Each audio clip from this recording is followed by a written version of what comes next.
Hello बच्चों। तो कैसे हो आप सभी लोग? आई होप सब बढ़िया होगे।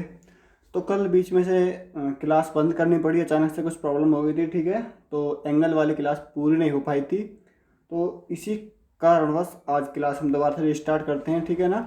तो जो भी टॉपिक समझ में नहीं आया था, जो भी एंगल समझ में नहीं आया था, आप लोग उसको वीडियो को पीछे से देख लीजिए, ठीक है ना। ये उस वीडियो का पार्ट 2 है एंगल वाली क्लास का, ठीक है बच्चों। तो एक बार मैं जल्दी से आपके पास में रिकॉल करा देता हूँ, ठीक है। अगर चैनल सब्सक्राइब नहीं किया है तो बच्चों प्लीज़ चैनल को सब्सक्राइब कर लो, साथ ही साथ में बेल आइकन प्रेस कर लो, ठीक है ना। उससे क्या होता है, आपको भी कंटेंट टाइम से मिल जाएगा और हमें भी एनर्जी सी आ जाएगी, ठीक है बच्चों। सेशन पसंद आएगा ही ऐसी उम्मीद लगते हैं। और जी, क्योंकि सेशन बाईलैंग्वेज होगा, हिंदी भी और इंग्लिश भी, ठीक है। तो ना तो इंग्लिश वाले परेशान हो, ना ही हिंदी वाले बच्चे परेशान हो। सबसे इम्पोर्टेंट बात है कॉन्सेप्ट को क्लियर करना, ठीक है ना। वो हमारी उम्मीद रहती है। तो एक रिक्वेस्ट है बस, अगर जो भी बच्चा क्लास देख रहा है बस एंड तक देख लेना एक बार ही। अगर समझ में आ जाए तो चैनल को सब्सक्राइब करना या फिर वीडियो देखना, कुछ भी करना, लेकिन बीच में से मत छोड़ के जाना, ठीक है ना। कुछ चीज़ें क्या होती है बीच शुरू से स्टार्ट होती हैं, तो उनका जो समझाने का तरीका होता है सबका अलग अलग होता है। तो मैं नहीं चाहता कि आप लोग बीच में से स्किप करके अगर देखो। बस एक बार थोड़ा सा पेशेंस रख के, ज़्यादा नहीं, मैं 10 मिनट मांग रहा हूँ। 10 मिनट तक आप वीडियो को अच्छे से देख लो, ठीक है, पूरी क्लास को समझ लो। तो चलिए करते हैं स्टार्ट। हाँ देखो, रिकॉल करा देते हैं। न्यून कोण सबसे पहला हमारा था एक्यूट एंगल। एक्यूट एंगल वो एंगल होता है जो 0 से बड़ा 90 से छोटा होता है, जिसकी फिगर आप लोग देख पा रहे होंगे। इसके एग्जांपल मैंने नीचे लिख दिए हैं, ठीक है।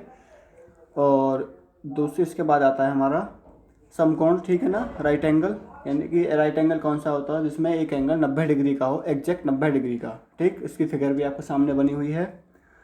और ये मैं सोच रहा हूँ मैं जल्दी जल्दी कवर करवा रहा हूँ, कुछ नहीं थी, छोटी छोटी चीज़ें थी, मैंने कल अच्छे से समझाई हैं। अगर डिटेल में समझनी है तो पीछे वाली वीडियो आप देख सकते हो, वरना तो आप लोग ऐसे ही चलते रहो, ठीक है ना। और उसके बाद आता है हमारा ऑब्ट्यूस एंगल, अधिक कोण, जिसको इंग्लिश में बोलते हैं अधिक कोण, हिंदी में बोलते हैं इंग्लिश में ऑब्ट्यूस एंगल, हिंदी में अधिक कोण। अधिक कोण यानी कि 90 से बड़ा और 180 से छोटा। एग्जाम्पल आपके सामने है और इसकी फिगर भी आपके सामने बनी हुई है, ठीक है। करते हैं आगे की तरफ। उसके बाद आता है हमारा ऋजु कोण। कौन सा? ऋजु कोण। ऋजु कोण कौन सा होता है बच्चों? ऋजु कोण होता है हमारा स्ट्रेट एंगल, सरल कोण, यानी कि वो एक ही लाइन होती है, जैसे इसमें फिगर बनी हुई है। और ऋजु कोण होता कितना एंगल का है? 180 का होता है, ठीक है। कितने का होता है? 180 का। तो आप लोग अच्छे से समझ सकते हो कि आखिरकार ऋजु कोण कौन सा होता है। अगर बच्चे क्लास समझ में नहीं आए, मैं फिर से बोल रहा हूँ, क्लास को एक बार माइंड को थोड़ा फ्रेश करके दोबारा से क्लास को देखो, अच्छे से सब चीज़ क्लियर होगी। अगर आज तक आपकी कहीं से क्लियर नहीं हो पाई है तो ऐसी मैं उम्मीद लगा रहा हूँ। और उसके बाद आते हैं अपने वृत्त कोण, प्रतिवर्ती कोण, यानी कि रिफ्लेक्स एंगल। एक रिफ्लेक्स एंगल होता है जो 180 से बड़ा और 360 से छोटा होता है, ठीक है ना। बच्चे लैंग्वेज पर मत जाना, क्योंकि लैंग्वेज ये वीडियो फ़ोन से बनाई जा रही है और जो पेन टैब है हमारा उसकी आधे डिस्प्ले पर यहाँ पर चलता नहीं है, ठीक है ना। तो इस वजह से मैं थोड़े से में ही आपको कॉन्सेप्ट क्लियर कराता हूँ। तो बस आप लोगों को सपोर्ट चाहिए, आप लोग ऐसे ही सपोर्ट करते रहिए, बस उससे उम्मीद ही ऐसी है। रिफ्लेक्स एंगल कंप्लीट हुआ। अब बढ़ते हैं आगे की तरफ। संपूर्ण कोण, कॉम्प्लीमेंट्री एंगल। कॉम्प्लीमेंट्री एंगल वो एंगल होता है जो कि एक कंप्लीट होता है, ठीक है ना। 360 होता है। इसके एंगल कितना होता है इसमें? 360। वह कोण जो 360 का होता है इसको क्या बोलते हैं? संपूरक कोण, पूर्ण कोण, इंग्लिश में बोले तो कॉम्प्लीमेंट्री एंगल, ठीक। कल तक की क्लास हमने रिवाइज कर चुके हैं। अब बढ़ते हैं आगे की तरफ, ठीक है बच्चों।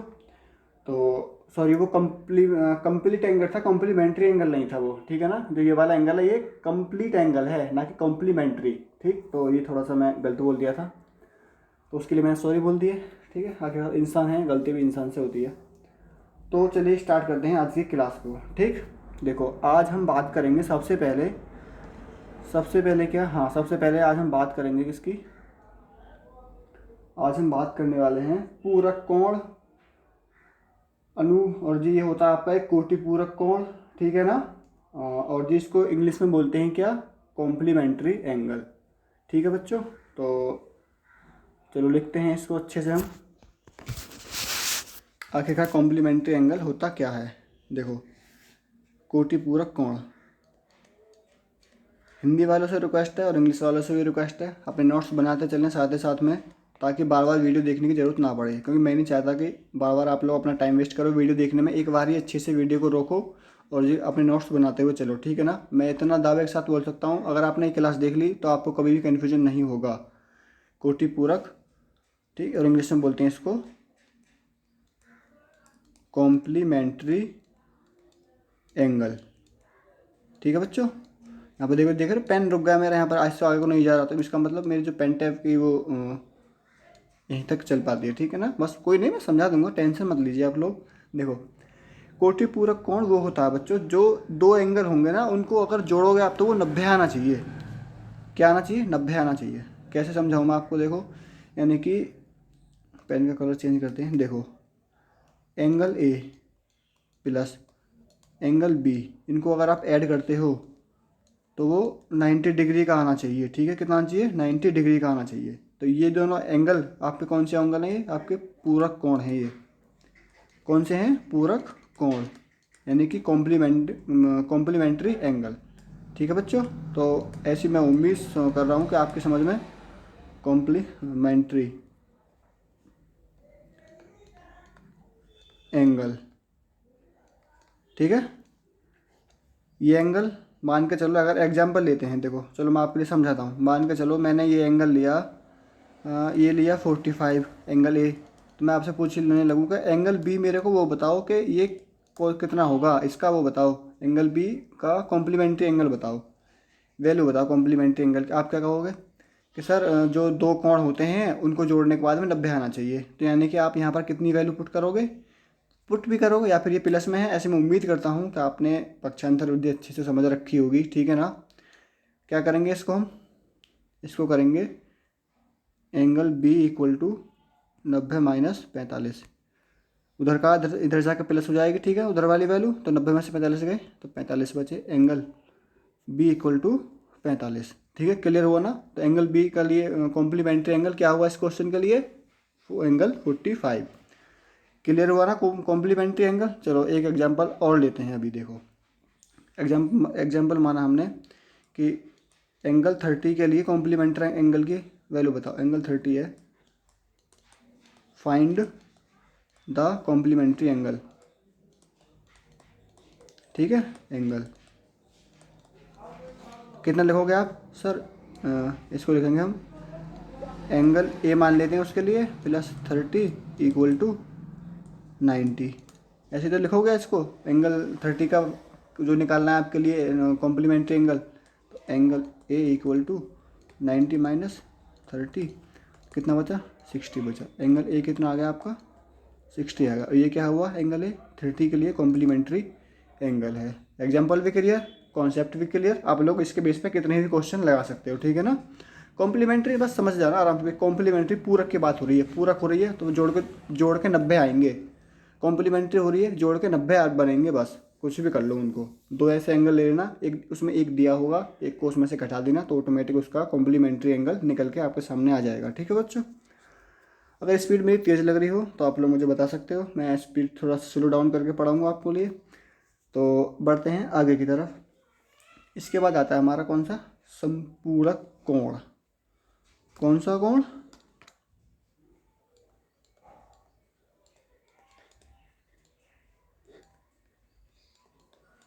संपूरक कोण। इसको क्या बोलते हैं? इसको बोलते हैं हम सप्लीमेंट्री एंगल।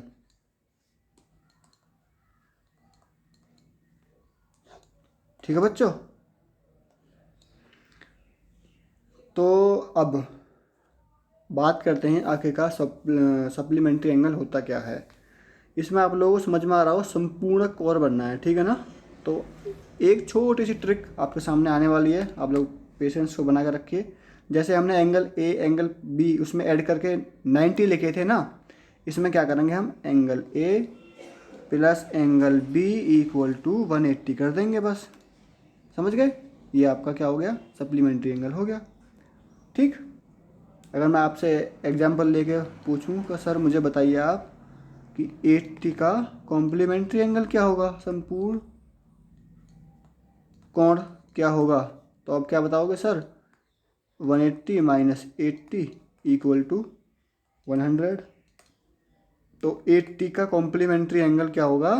वो 80 का सप्लीमेंट्री एंगल क्या होगा? 100 होगा। क्लियर यहाँ तक? बस तो यही था इसमें। बढ़ते हैं आगे की तरफ अब। दोनों कोण ऐसे मैं उम्मीद करता हूँ आपके अच्छे से क्लियर हो चुके होंगे, ठीक है ना। अब बात करते हैं हम आसन्न कोण के बारे में, एडजेंट एंगल की, ठीक है ना। और उसके बाद बात करेंगे हम लीनियर पेयर एंगल की, रैखिक युग्म की बात करेंगे, रैखिक युग्म कोण की। और उसके बाद में हम बात करेंगे शीर्षाभिमुख कोण, जो वर्टिकली अपोजिट एंगल होते हैं उनकी बात करेंगे। और उसके बाद में हम बात करेंगे तिर्यक छिद्रीय रेखा द्वारा जो एंगल होते हैं, यानी कि जो पैरेलल लाइन को एक लाइन काटती है उसके द्वारा जो एकांतर कोण, अंत्य कोण और कोरस्पॉन्डिंग एंगल, अल्टरनेट एंगल, आपके जो एंगल बनते हैं सारे के सारे, इंटीरियर एंगल, उनके बारे में बात करेंगे आज इसी क्लास में। और कुछ थोड़े से सवाल हैं, ठीक है ना। तो अच्छे से क्लास को देखते हुए चलिए। तो चलिए बढ़ते हैं अपने टॉपिक की तरफ, ठीक है। हाँ जी, तो सबसे पहले बात करते हैं हम किसकी, आसन्न कोण की। आसन्न कोण,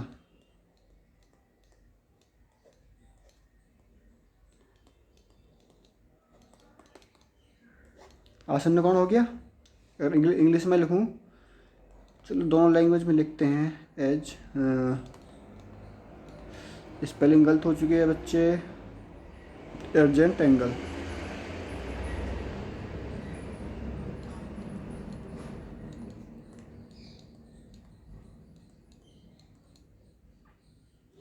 ठीक, आसन्न कोण। मैं आपके सामने 3 फिगर बनाने वाला हूँ, ठीक है ना। अब आपको मैं पूछूंगा और बताऊंगा, उसमें डिफ्रेंशिएट करूंगा कि आखिरकार कौन सी फिगर, मतलब किसके थ्रू कौन सा एंगल बनता है। हाँ जी, तो आपके सामने फिगर बन चुकी है, ठीक है। अच्छे से समझना और एक ही बार में समझ में आ जाएगी, ऐसे मैं गारंटी के साथ बोल रहा हूँ, ठीक है। दोबारा मुझे समझाने की ज़रूरत पड़ेगी ही नहीं। सबसे पहले बात करते हैं जो मैंने नीचे डेफिनेशन लिखी है। एक उभयनिष्ठ शीर्ष होगा। उभयनिष्ठ शीर्ष का मतलब होता है बच्चों, यानी कि एक कॉमन वर्टेक्स होगा। जैसे कॉमन है ना, ये तीनों साइड एक पे टच हो रही हैं, ऐसे यहाँ पर टच हो रही हैं तीनों, ऐसे ही इसमें टच हो रही हैं तीनों, ठीक है। एक तो हो गई, ये बात कॉमन हो गई। दूसरा पॉइंट है इसमें, एक भुजा उभयनिष्ठ होगी, यानी कि एक कॉमन आपकी क्या होगी, लाइन होगी। जैसे कि इसमें एक कॉमन लाइन ये हो गई, इसमें कॉमन लाइन ये हो गई, इसमें कॉमन लाइन नहीं है, तो यानी कि ऑटोमेटिक ये नहीं होगा। तीसरा पॉइंट है एंगल एक, ये रहा, इसमें ये रहा, इसमें ये रहा, इसमें ये रहा, इसमें ये रहा, का कोई बिंदु मिलना नहीं चाहिए। यानी कि इसमें जो कुछ पॉइंट होंगे ये इसके पॉइंट हैं, ये एंगल 1 के, एंगल 2 के, इसमें एंगल 2 में ये कुछ पॉइंट हैं, ये ऐसे ही एंगल 1 में ये पॉइंट हैं, ये ऐसे ही एंगल 1 में कुछ पॉइंट हैं, ये ऐसे एंगल 2 में कुछ पॉइंट है, इनमें आपस में मिलने नहीं चाहिए। सबसे पहली बात, कॉमन वर्टेक्स होना चाहिए, एक उभयनिष्ठ बिंदु होना चाहिए, है जी है। इसमें एंगल ए में भी है, कौन सी वाली है सर, ये वाली है। चलो अच्छे से समझो, कौन सी वाली है, ये वाली है, ठीक। इसमें ये वाली है, ठीक। इसमें ये वाली है। क्लियर यहाँ तक। कॉमन वर्टेक्स आपके समझ में आ गया कौन सा है। दूसरी कंडीशन कौन सी है सर, एक कॉमन भुजा होनी चाहिए। कॉमन भुजा है सर, हाँ। इसमें ये रही, इसमें सर ये रही, इसमें सर, इसमें तो नहीं है, इसमें ये अलग हो गई, ये अलग हो गई, तो बस। तो अब देखो, अब मैं पूछना चाह रहा हूँ क्या, कि आपका जो एंगल ये वाली फिगर है, ये आपकी है एग्जैक्ट आसन कोण है इसमें, हाँ सर है। क्यों, इसमें देखो तीसरा पॉइंट है, ए एंगल ए और एंगल 2 का कोई बिंदु मिलना भी नहीं चाहिए। तीसरे पॉइंट में सॉरी बताना भूल गया था, कि जैसे कि इसका पॉइंट ये है, इसका पॉइंट ये है, ये आपस में मिल लेनी चाहिए, नहीं मिल रही ना, पॉइंट मिल नहीं रहे। एक ही वर्टेक्स है और जी हमारी एक ही कॉमन भुजा है, तो क्या हो गया, ये हमारा एग्जेंट एंगल बन जाएगा, ठीक है ना। तो ये है, ये वाला है, ठीक है ना। ऐसे ही सर कॉमन पॉइंट है, बिंदु नहीं मिल रहे, नहीं मिल रहे एंगल, और जी कॉमन वर्टेक्स भी है, बिंदु भी नहीं मिल रहे, और एक कॉमन भुजा भी है, तो है, ये है सर, ये भी है। और जी तीसरे वाले में देखते हैं सर, कॉमन पॉइंट है सर। सर बिंदु मिल रहे हैं, नहीं मिल रहे सर। सर तीसरी जो पॉइंट है इसमें कॉमन भुजा है सर, इसमें तो ये एंगल यहाँ पर बनना है, इस भुजा से ये एंगल यहाँ से बनना है, तो ये तो नहीं हो पाएगा, तो ये वाला नहीं है, ठीक है ना। क्लियर हो गई बात, समझ में आ गई ना। अच्छे से एक बार और समझाता हूँ। एक पॉइंट होना चाहिए, एक उभयनिष्ठ भुजा होनी चाहिए, एंगल एक, जो भी जितने भी एंगल हों, जितने भी एंगल हो उनके पॉइंट आपस में मिलने नहीं चाहिए बस। और एक ही भुजा होना चाहिए, एक ही आपकी शीर्ष बिंदु होना चाहिए, ठीक है ना। तो वो क्या होता है, आपका आसन कोण कहलाता है। क्लियर यहाँ तक, ऐसे मैं उम्मीद करता हूँ। अगर क्लियर नहीं हुआ होगा तो आप वीडियो को दोबारा से देख लोगे। बस आज इस वीडियो में यही बताना था, क्योंकि ये बहुत अच्छी सी कंटेंट मैं आपको देना चाह रहा हूँ, अच्छा सा कंटेंट। इस वजह से मैं थोड़ा छोटी छोटी सी वीडियो बना रहा हूँ ताकि आप लोग बोर ना फील हो। कल हम बात करेंगे रैखिक युग्म कोण की, शीर्षाभिमुख कोण की, और ये तिर्यक छिद्रीय रेखा को द्वारा निर्मित कोण होते हैं। ठीक है बच्चों, 3 पॉइंट हैं कल के लिए, पूरा कंटेंट है हमारे पास में, उसको पढ़ेंगे। और आज के लिए आप इन चीज़ों को कॉम्प्लीमेंट्री एंगल, सप्लीमेंट्री एंगल और जी एग्जेंट एंगल के बारे में आप अच्छे से रिवाइज करेंगे और अपनी कॉपी में लिखेंगे और कुछ अपने क्वेश्चन प्रैक्टिस करेंगे अपनी एनसीईआरटी बुक से। ठीक है ना, आप लोग क्वेश्चन लगा कर देखना, ऐसे मैं बता रहा हूँ आपको कि आपका एक भी क्वेश्चन गलत नहीं होगा। ठीक है ना, तो चलिए करते हैं क्लास को स्टार्ट। अगर वीडियो अच्छी लगी हो तो आपको पता ही क्या करना है।